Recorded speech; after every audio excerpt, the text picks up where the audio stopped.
Their story is really a story of the exploitation of black talents, black ignorance, and black images. You know who I became a fan of recently? Milli Vanilli. That seemed like some shit you would be on. So there's a documentary. There's a documentary and a movie called Girl You Know It's True. I think that came out last year, but then they have a documentary. This Milli Vanilli documentary came out in 2023. Man, everything we knew about Milli Vanilli, especially us, because we were young and when they were out, is like 99% wrong. Yeah, the whole scandal was they were just lip syncing their music. Right, but they were musicians prior. Well, they were dancers, but they wanted to be.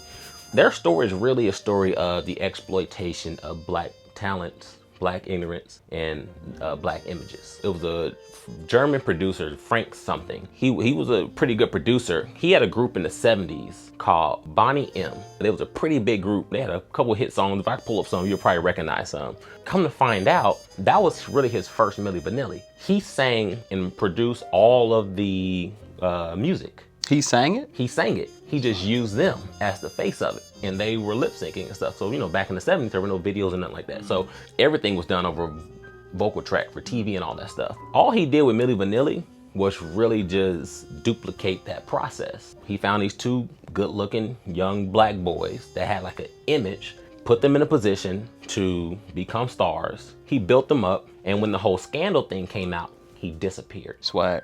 Just dipped on. They were signed to him in Germany, and when they came to America, they were signed to Clive Davis. You know, this is when Clive Davis was Clive Davis, Whitney Houston, all that, you know what I'm saying? So when the scandal happened, everybody just like disappeared and like left them to like fend for themselves. And the crazy part, when the skipping thing happened, when the track skipped, that wasn't even what exposed them. What was it?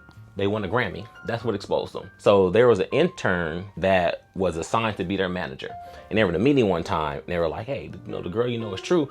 Mind you, their first album sold 8 million records. And all of this happened in like a year and a half.